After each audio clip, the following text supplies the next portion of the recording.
এটা হচ্ছে আমার ছাদ বাগান। আর ছাদ বাগানে ঢুকতেছি। হচ্ছে ফুলের গাছ,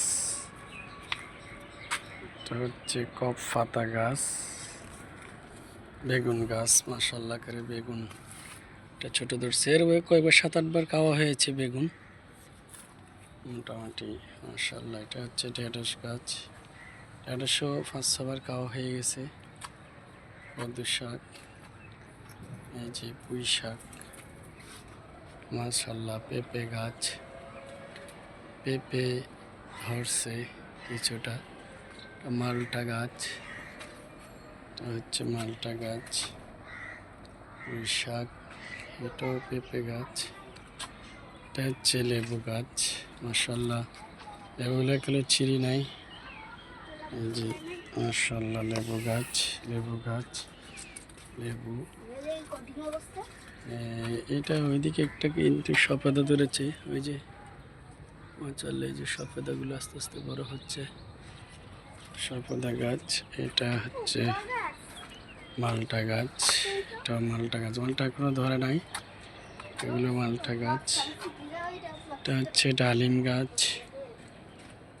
আর মাশাআল্লাহ বড়ি গাছ, এটা নামায় ফেলবো ছাদ থেকে আর একটু ইয়া হলে। এটা হচ্ছে পেয়ারা গাছ, এই পেয়ারা, এটা পেয়ারার ফুল আসতেছে। এটা হচ্ছে ইয়া গাছ, এটা হচ্ছে জলপাই গাছ, জলপাই গাছ। ওটা হচ্ছে মালটা গাছ। মাশাআল্লাহ মালটা একটা দুইটা ধরছে, মালটা গাছের দুইটা মালটা ধরছে।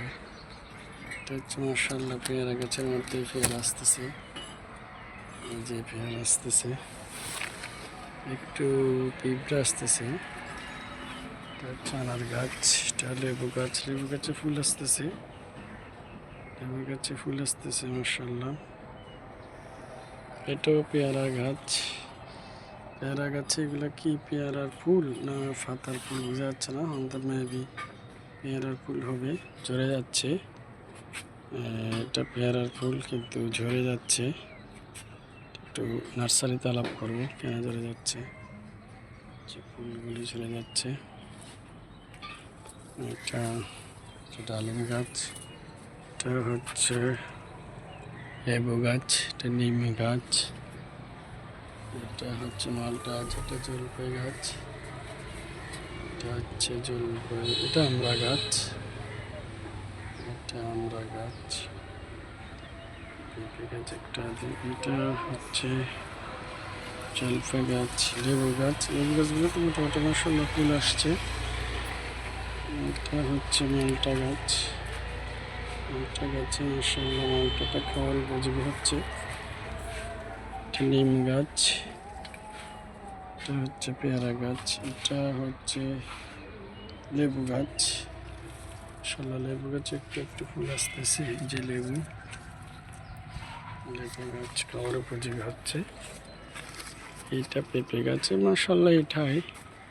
আর এখানে বেগুন গাছ আছে, ইয়ে আছে মাশাআল্লাহ। ড্রাগন গাছ আছে, ড্রাগনটা একটু দেখাই। আল্লাহ করে ইচ্ছে, এটা হচ্ছে ড্রাগন গাছ মাশাআল্লাহ। ড্রাগন, ড্রাগন একটা বড় হচ্ছে। ড্রাগন প্রায় সময় ঝরে যায়, বলছে যে এই জন্য পরাগায়নটা করতে হবে, কিন্তু জানি না এটা থাকবে কিনা।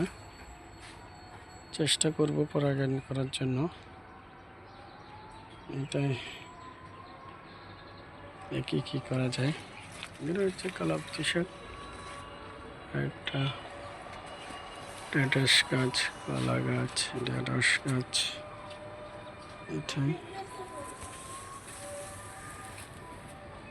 কলমি শাক রয়েছে এখানে, কলমি শাক, পুঁই শাক, ঢেঁড়স গাছগুলো বড় হচ্ছে। মরিচ গাছ লুকেছিলাম, কিন্তু এই মরিচ গাছগুলো হচ্ছে বর্ষা আসার সাথে সাথে মরিচ গাছগুলো নষ্ট হয়ে গেল। প্রথমে 2-1 বার ধরছিল। বেগুন গাছগুলো মাশাআল্লাহ এখনো ঠিকই আছে, 7-8 বার ফল পাইছিলাম। ঢেঁড়স গাছগুলোও ঠিকই আছে। এই হচ্ছে আমার বাগান। সবাই দোয়া করবেন। এটা হচ্ছে আমার ছাদ বাগান। আরও বড় করার ইচ্ছা আছে ইনশাল্লাহ, প্রচুর জায়গা আছে। সবাই দোয়া করবেন যাতে ছাদ বাগানটা আরও বড় করতে পারি। সালাম আলাইকুম।